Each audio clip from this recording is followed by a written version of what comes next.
میں پولیس کو بلاتی ہوں، اس لڑکی نے تمہیں چاقو مارا ہے۔ شہرام فرحندہ بیگم زور گتار رو رہی تھی۔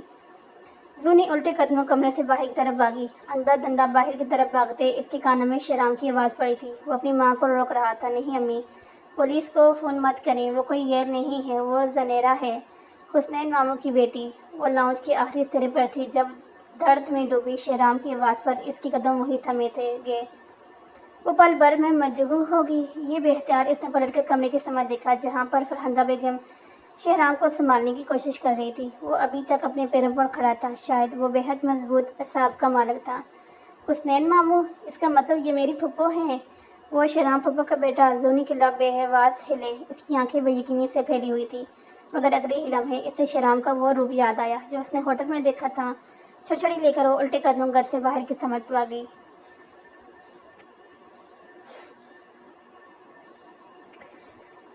فی الحال اسے صرف اپنی جان بچانی تھی۔ باہر بارش تھم چکی تھی۔ وہ تیزی سے گاڑی کے اندر بیٹھی۔ یا اللہ پلیز آج مجھے بچا لیں، مجھے اپنے گھر واپس جانا ہے، پلیز۔ گاڑی سٹارٹ کرنے کی کوشش کرتے وہ دل ہی دل میں گڑگڑا رہی۔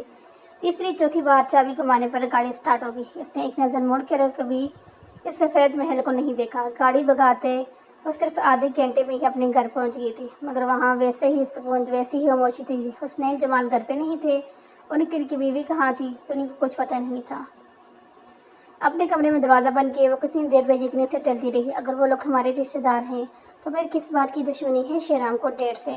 آخر سب کے بارے میں مجھے کیوں نہیں پتا؟ کیا راز ہے اس سب کے پیچھے؟ وہ بے چینی سے ناہن کتراتے کمرے میں دائیں سے بائیں ٹہل رہی تھی۔ آخر کر اس نے فیصلہ کر لیا، وہ کوئی عام لڑکی نہیں تھی، زونی تھی، سچ کی تہ تک جانے والی۔ اسے پتا تھا ڈیڈ تو اسے کبھی سچ بتائیں گے نہیں، سو اس نے گاؤں جانے کا فیصلہ کر لیا، اپنی آبائی حویلی میں جہاں اس کی دادی بھی جان زندگی کے آخری دن گن رہی تھی۔ مگر زونی جانتی تھی اگر کوئی تھا جس کو سچائی معلوم تھی تو وہ یقیناً بھی جان ہی ہوگی۔ اس نے ملازموں کو اپنے گاؤں جانے کا بتایا، خود ڈرائیور کے ساتھ نکل آئی۔ شہر سے 2 گھنٹے کی مسافت پر ان کی آبائی حویلی موجود تھی۔ وہاں شہر کی نسبت کافی زیادہ رونق تھی۔ گاؤں میں بھی بارش ہوئی تھی جس کی وجہ سے ہر طرف چھل تھل ہو رہی تھی۔ زونی کو اپنی بیمار دادی سے کبھی کوئی خاص لگاؤ رہا نہیں تھا، مگر آج وہ انہی کے لیے یہاں آئی تھی۔ اسے دیکھ کر بی جان حیران رہ گئی، مگر ان کے بوڑھے بازوؤں نے اسے خود میں سمیٹ لیا تھا۔ زونی کو شرمندگی سی ہوئی، کتنی محبت کرتی تھی وہ اس سے۔ بی جان مجھے سب کچھ بتائیں، سچ۔ ڈیڈ حویلی چھوڑ کر کیوں چلے گئے؟ اور کیا سچ میں میری کوئی پھپھو ہے؟ اس نے بی جان کے دونوں ہاتھ تھامے، ان کی بوڑھی آنکھوں میں آنسو نمودار ہونے لگے تھے۔ مجھے یقین تھا ایک نہ ایک دن تمہیں اس بات کا پتہ ضرور چلے گا۔ میں نہیں جانتی فرحندہ زندہ ہے یا نہیں، تمہارے باپ نے تو اسے مارنے میں کوئی کسر نہیں چھوڑی تھی جب تم صرف 5 سال کی تھی۔ تمہارا باپ اور میرے اکلوتے بیٹے حسنین نے ہماری ساری جائیداد اونے پونے بیچ ڈالی۔ وہ شہر میں نیا کاروبار کرنا چاہتا تھا۔ تب تمہاری پھپھو امریکہ میں اپنے شوہر کے ساتھ رہتی تھی، اس کا نام فرحندہ تھا۔ تمہارے باپ نے جو کاروبار شروع کیا وہ تو چلا نہیں آیا، نتیجتاً اس نے یہ حویلی بھی گروی رکھ دی۔ آئے روز وہ تمہاری ماں کو مارتا پیٹتا، اپنا سارا غصہ اور پریشانی مجھ پر اور تمہاری ماں پر نکالتا تھا۔ حالات ایسے ہو گئے تھے کہ جلد یا بہتر یہ حویلی ہم سے چھین لی جاتی اگر فرحندہ اپنے شوہر کے ساتھ امریکہ سے واپس نہ آتی۔ اس کے شوہر شہریار افریدی نے ایک بھائی کی طرح تمہارے باپ کے کندھے پر اپنا ہاتھ رکھا۔ فکر مت کرو حسنین، اتنے برس امریکہ میں رہ کر میں نے بہت پیسہ جمع کر لیا ہے، تم سب میرے اپنے ہی ہو۔ پیسہ اگر تم لوگوں کے کام نہیں آیا تو میرے کس کام کا ہے؟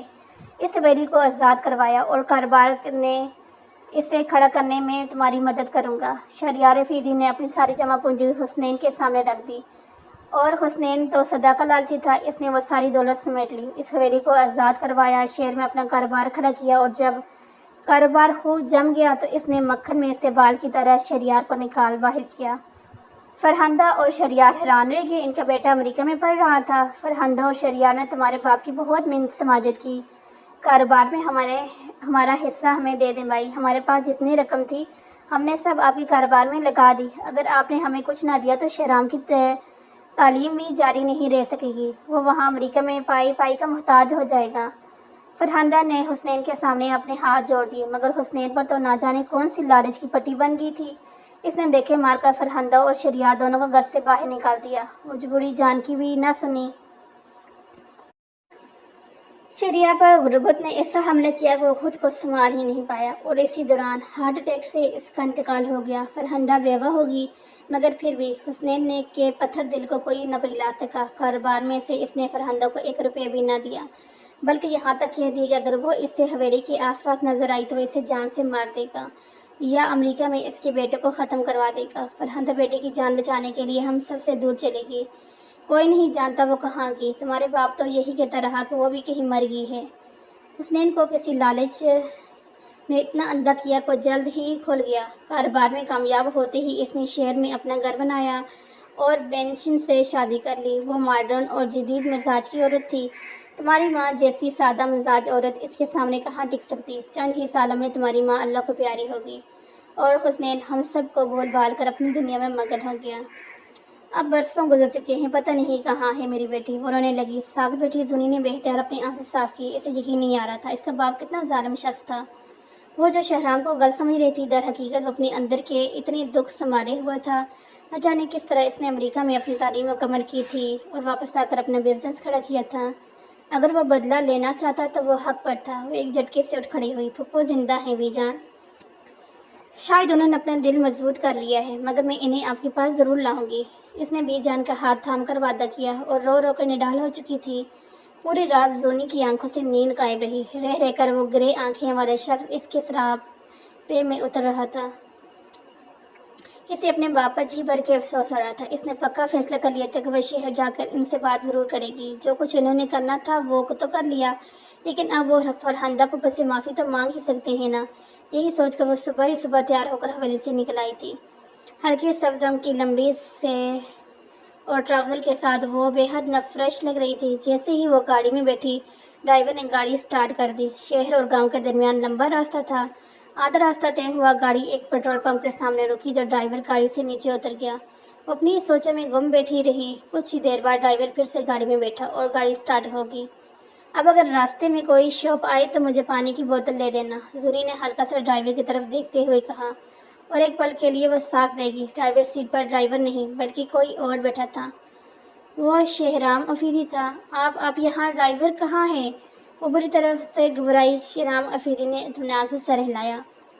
میں نے ڈرائیور سے بات کر لی ہے، وہ یہاں سے شہر چلا جائے گا۔ مجھے تم سے کوئی ضروری بات کرنی تھی، اسی لیے یہ طریقہ اپنایا۔ وہ مضبوط انداز میں بات کر رہا تھا۔ زونی کا دل ڈوب کے ابھرا۔ اس نے چور نظروں سے شہرام افریدی کا جائزہ لیا۔ وہ مضبوط ہاتھوں سے گاڑی ڈرائیو کر رہا تھا۔ سفید رنگ کا شلوار قمیض پہنے وہ اپنے پہلے والے حلیے سے یکسر مختلف لگ رہا تھا۔ دیکھو زونی، میں جانتا ہوں تمہیں سچائی سے لا علم رکھا گیا ہے۔ میں انتقام کی آگ میں پاگل ہو رہا تھا۔ میرے بابا حسنین جمال کی وجہ سے اس دنیا سے چلے گئے۔ میں نے کسی مشکل سے اپنی تعلیم مکمل کی، یہ میں ہی جانتا ہوں۔ قسمت نے یاوری تو میں ہوٹلز کی یہ چین بنانے میں کامیاب ہوا، ورنہ شاید میں کوئی کار میکینک ہوتا۔ وہ تلخیہ سرسا۔ زونی نے بے بسی سے سر جھکا لیا۔ کچھ روز پہلے تک میں نے پکا عہد کر لیا کہ میں تم سے انتقام لوں گا، کسی بھی طریقے سے۔ تم نے لمبے عرصے سے تم پر نظر رکھی ہوئی تھی، تمہارے فیس بک پروفائل کے ذریعے، مگر پچھلے کچھ برسوں سے تم نے وہاں پوسٹنگ چھوڑ دی تھی۔ اس روز جب میں نے تمہیں ہوٹل میں دیکھا تو میں نے بدلہ لینے کا پورا ارادہ کر لیا تھا، لیکن نہ جانے کیا ہوا، مگر میں تمہارے آگے ہار گیا۔ تمہاری معصوم صورت دیکھ کر میری ہمت نہیں بڑھی کہ میں تمہیں کوئی نقصان پہنچا سکوں، اس لیے میں آج تمہارے سامنے اقرار کر رہا ہوں کہ میں تمہاری طرف بری نیت سے آیا تھا، لیکن اب میں نے تمہارے ڈیڈ کو معاف کر دیا ہے۔ آئندہ کبھی میں تمہارے سامنے نہیں آؤں گا۔ تم بھی پلیز پچھلی ساری باتوں کو بھول جانا۔ ہمارا ماضی بہت برا ہے، ورنہ میں تو کچھ اور ہی چاہتا تھا۔ اپنی بات مکمل کر کے وہ خاموش ہو گیا۔ زونی بے ساتھ سے دیکھتی چلی، کچھ نہ بولی تو شہرام افریدی نے مڑ کر اسے دیکھا۔ دل ایک لمحے کے لیے بے قابو ہوا تھا۔ اس کے حسن نہیں تو ایک پل بھر میں زیر کر لیا تھا۔ چند لمحے تک اسے دیکھتا رہا۔ گاڑی بے قابو ہوئی تو وہ چون کر اسے آگے سمت دیکھنے لگا۔ ہمارے ماضی ایسا نہ ہوتا تو آپ کیا چاہتے؟ زونی نے بے ساتھ سوال پر شہرام چونکا۔ تو پھر میں تم سے شادی کرنا چاہتا اور میں تمہیں پرپوز کرتا، کیا تم مجھ سے شادی کرو گی؟ زونی سوال کرتے ساتھ ہی وہ ہلکا سا ہنسا تھا، جیسے اسے جواب پتا ہو۔ زونی نے گہرا سانس لیا۔ ہاں، میں آپ سے شادی کرنے کے لیے تیار ہوں، مگر شرط یہ ہے کہ شادی ابھی ہوگی، آج ہی۔ شہرام کا پاؤں بے اختیار بریک پر جا پڑا۔ چیٹ کی آواز کے ساتھ گاڑی رکی۔ اس نے ایک جھٹکے سے مڑ کر دیکھا تھا۔ یہ کیا کہہ رہی ہو تم؟ زونی، تم ہوش میں تو ہو؟ بے حد حیران ہوا تھا۔ زونی بہرے ساتھ اپنا رخ موڑا۔ میں بالکل ٹھیک کہہ رہی ہوں، میں صرف 5 منٹ تک انتظار کروں گی، آپ نے ہاں نہیں کیا تو میری آفر بدل جائے گی، وہ بالکل پہلے والی نڈر اور پر اعتماد انداز میں بولی۔ شہرام چند لمحے تک اسے دیکھتا رہا۔ ٹائم ختم ہونے والے ہے۔ زونی نے دروازے کے ہینڈل پر ہاتھ رکھا۔ شہرام نے ایک لمحے کی دیر کیے بغیر اس کی کلائی تھام کر اس طرح کا، مجھے قبول ہے، ایک بار نہیں 1000 بار بھی۔ لیکن تمہارے ڈیڈ کا کیا؟ تم تو انہیں نہیں بتانا چاہو گی؟ وہ بے حد خوش تھا اور ساتھ میں حیران بھی۔ زونی نے سر جھکایا۔ انہیں کوئی فرق نہیں پڑتا۔ وہ سر جھکا کر اپنا لب کاٹنے لگی۔ تم نے پوچھا ہی نہیں کہ میرے زخم اب کیسا ہے؟ تم نے مجھے مارنے میں ویسے کوئی کسر تو نہیں چھوڑی تھی؟ وہ شگفتہ انداز میں بولا۔ زونی کو شرمندگی سی ہوئی مگر اس نے کوئی جواب نہیں دیا۔ شہرام افریدی کی خوشی کا کوئی ٹھکانہ نہیں تھا۔ اس نے ایک دفعہ پھر گاڑی سٹارٹ کی مگر ایک ہاتھ سے اس نے زونی کی کلائی مسلسل تھام رکھی تھی۔ میرا ہاتھ تو چھوڑ دیں پلیز، درد ہو رہا ہے، آدھے گھنٹے بعد جیسے تھک کر بولی تو شہرام نے مسکراتے ہوئے اس کی کلائی چھوڑ دی تھی۔ اس کا روح مجسٹریٹ آفس کی طرح نم تھا۔ وہ شہر میں داخل ہو چکے تھے مگر اس سے پہلے کہ وہ آفس پہنچتا، زیر سڑک پر مڑتے ہی سیاہ رنگ کی گاڑیوں نے انہیں آگے پیچھے سے گھیر لیا۔ شہرام کے ماتھے پر بل پڑے اور زونی کا سانس اس کے حلق میں ہی رک گیا۔ وہ کیسے بھول گئی تھی کہ حسین جمال یہ سب کچھ ہونے دے گا؟ گاڑی سے نیچے مت اترنا جب تک میں نہ کہوں، اور اسے تاکید کرتے نیچے اترا۔ مگر اس سے پہلے وہ دکان بھی جلدہ فضا میں فائر کی آواز گونجی۔ زونی کے لبوں سے ایک دم دل ہراش چیخ نکلی۔ سامنے والی گاڑی سے نکلتے آدمی نے شہرام پر فائر کیا تھا اور وہ خاص بات انداز میں گاڑی سے نیچے اتری، مگر اس سے پہلے کہ وہ شہرام تک جاتی پیچھے سے آ کر کسی نے اسے دبوچ لیا تو بری طرح سے پھڑپڑائی۔ معاف کرنا زونی بیٹا، پر اس سب کے بغیر چارہ نہیں۔ حسین جمال کی گراتی ہوئی آواز اسی کانوں میں پاس سے ابھری۔ وہ رخ موڑ بھی نہ سکی۔ انہی کے حکم پر کسی نے اسے باندھ کر گاڑی میں ڈال دیا۔ منہ پہ ٹیپ لگا دی کی تھی کہ وہ مزاحمت بھی نہ کر سکی۔ ہاں بس آخری منظر اس نے یہی دیکھا تھا کہ شہرام اپنے ایک پہلو کو تھامے زمین پر گر رہا تھا۔ حسین جمال اس کے پاس سے گزرتے ہیں شہرام کی سمجھ جا رہے تھے۔ کوئی گاڑی میں بیٹھا۔ اس نے گاڑی سٹارٹ کر دی۔ زونی کا ذہن کھپ اندھیرے میں ڈوبتا چلا گیا۔ دوبارہ اس کے ہوش آیا تو حویلی کے کمرے میں موجود تھی۔ ہاتھ پاؤں کھولے جا چکے تھے، ہونٹوں پر لگی ٹیپ بھی داتی وہ جھٹکے سے اڑ اٹھی۔ یقین نہیں آتا ڈیڈ ایسی حرکت بھی کر سکتے ہیں؟ کیا ہو گیا؟ انہوں نے شہرام کو مار ڈالا ہوگا۔ چلاتے سر کو تھامے وہ بیڈ سے نیچے اتر آئی۔ کمرے میں اس کے علاوہ کوئی بھی نہیں تھا۔ یہ حالات اسے اپنے باپ سے شدید نفرت محسوس ہوئی تھی۔ وہ کمرے کا دروازہ کھول کر باہر نکل آئی۔ حویلی کے بڑے سے ہال میں اسے اونچے اونچے بولنے کی آوازیں آ رہی تھیں۔ یہ آوازیں اس کے باپ کی تھی۔ وہ غیر اختیاری طور پر اس کی طرف چلی آئی۔ سنبھال کر رکھ لیں اپنی اس پوتی کو، جیسے اس کی ماں تھی کم عقل ویسے ہی یہ خود بھی ہے۔ جن رشتوں سے میں کب کا پیچھے چھڑا چکا ہوں، یہ ان سے نئے رشتے جوڑنے چلی ہے۔ نکاح کی تیاریاں کریں اس کی۔ آج شام کو جو بھی پہلا رشتہ ملا اسی کے ساتھ نکاح پڑھا دوں گا میں زونی کا۔ وہ گلا پھاڑ کر چلاتے ہوئے کہیں سے بھی وہ حسین جمال نہیں لگ رہے تھے جو شہر میں ایک معروف بزنس مین کے طور پر مشہور تھے۔ زونی کی آنکھوں میں آنسو نمودار ہونے لگے۔ شرم کر لو حسین، وہ کوئی غیر نہیں تمہاری بہن کا بیٹا ہے۔ اپنی غلطیوں کو سدھار لو۔ اگر شہرام زونی کو پسند کرتا ہے تو تمہیں ان دونوں کی شادی کر دینی چاہیے۔ ابھی اپنی غلطیوں کو کفارہ ادا کر لو۔ بھی جان کی آواز زونی نے دیکھا وہ ویل چیئر پر وہاں موجود تھی۔ ان کا بوڑھا وجود اگرچہ کمزور تھا مگر اس کے لیے لڑ رہی تھی۔ کوئی غلطی نہیں کی میں نے، اپنا گھر بار سیٹ کیا۔ شہرام نے خود پیسے دیے تھے مجھے، اس وقت نہ دیتا تو مجھے رقم میں نے اس کی منتیں تھوڑی کی تھی۔ اب اس کا بیٹا کہیں سے اٹھ کر آ گیا، 4 دن بعد وہ بھی اپنے باپ کا کاروبار مجھ سے مانگنے لگا گا۔ یہی چاہتی ہیں نا آپ؟ وہ پھر کر بول رہے تھے۔ زونی نے بے بسی سے اپنی پلکیں مچی مگر کسی احساس کے تحت جس نے فوراً آنکھیں کھول دی تھی۔ اسے لگا اس کا وہم ہے۔ اس نے بے اختیار پل کے چپکا کر دیکھا، وہم نہیں تھا، واقعی شہرام افریدی اس کے اسی حال کے دروازے سے اندر داخل ہوتا نظر آ رہا تھا۔ اس کے ماتھے پر ایک بینڈیج نظر آ رہی تھی۔ اس کے وہی سفید رنگ کی شلوار قمیض پہن رکھی تھی جس میں دائیں پہلو کی جانب خون کے ایک سرخ نشان موجود تھا۔ وہ اکیلا نہیں تھا، اس کے ساتھ فرہندہ پھوپھو بھی تھی۔ میری بیٹی آ گئی، بی جان کی آنسو میں ڈوبی آواز بلند ہوئی۔ فرہندہ بیگم نے جیسے ہی احتیاط بال طاق رکھی وہ دوڑ کر ماں سے لپٹ گئی۔ حویلی کے سارے ملازمین نیم آنکھوں کے ساتھ وہ منظر دیکھ رہے تھے۔ دونوں ماں بیٹی ایک دوسرے کے ساتھ لگ کر نہ جانے کتنی دیر تک روتی رہی۔ بی جان بار بار فرہندہ بیگم کو چوم رہی تھی۔ مجھے معاف کر دیں اماں، میں صرف شہرام کی جان بچانے کے لیے آپ سب سے دور ہو گئی تھی۔ مجھے لگتا تھا حسنین بھائی ایک دفعہ پھر ہمیں برباد کر دیں گے۔ وہ پھٹ پھٹ کر رو رہی تھی۔ بی جان نے انہیں اپنے ساتھ لپٹ لیا۔ کیا مطلب ہے تمہارا؟ میں نے کب تم لوگوں کو برباد کیا؟ تم اور تمہارا بیٹا یہ چالیں چلنا بند کرو۔ میری بیٹی کو میرے خلاف ورگلایا اور اب بی جان کو میرے خلاف کر رہی ہو۔ وہ بڑک کر بولے تھے۔ شہرام افریدی کے ماتھے پر بل پڑے۔ بس بہت ہو گئے حسنین ماموں، آخر آپ کو اتنا غصہ کس چیز کا ہے؟ جو کچھ آپ نے کرنا تھا وہ کر لیا، لیکن اب آپ کی مرضی نہیں چلے گی۔ وہ قدم چلتا ان کے سامنے آ کر کھڑا ہو گیا۔ حسنین جمال کے چہرے کے رنگ زرد پڑی۔ کیا کرو گے تم؟ کیا ثبوت ہے تمہارے پاس کہ میرا کاروبار تمہارے باپ کے پیسوں میں کھڑا ہے؟ ایک دلہ نہیں دوں گا تمہیں۔ وہ جیسے نیم پاگل سے ہو رہے تھے۔ شہرام افریدی کے لبوں پر ایک پھیکی سی مسکراہٹ پھری۔ آپ سے کس نے کہا ہے کہ میں آپ سے یہ کاروبار واپس مانگ رہا ہوں؟ میں آپ سے دولت اور کاروبار میں کہیں گنا زیادہ بڑھ چکا ہوں، اور آپ کی چھوٹی سی فریم جسے آپ نے دھوکے سے قائم کیا تھا وہ اب تباہی کے دہانے پہ پہنچ چکی ہے۔ اس بات سے تو آپ واقف ہیں نا، اس لیے تو آج کل آپ بہت زیادہ پریشان رہنے لگے ہیں۔ وہ اندر کی ساری باتوں سے واقف تھا۔ حسنین جمال کے چہرے کی رنگت زرد پڑی۔ میں زونی کے ساتھ نکاح کرنا چاہتا ہوں۔ پرانی ساری باتوں کو بھول جائیں۔ میں زونی سے محبت کرتا ہوں اور اسے اپنانا چاہتا ہوں، صرف اس لیے آج میں امی جان کو لے کر یہاں پر آیا ہوں۔ آپ کا کاروبار اور آپ کی زندگی آپ کو مبارک ہو۔ وہ دو ٹوک انداز میں کہہ رہا تھا۔ زونی نے بھیگی پلکوں کے ساتھ اسے دیکھا۔ وہ کتنے استحقاق کے ساتھ اس کا ہاتھ اس کے باپ سے مانگ رہا تھا۔ حسنین جمال نے خشک و دل پر زبان پھیری۔ ایسا کبھی نہیں ہوگا، میں زونی کی شادی کہیں اور کر دوں گا۔ ان کی بات ادھوری رہ گئی۔ شہرام نے مضبوطی سے ان کے کندھے پر ہاتھ رکھا۔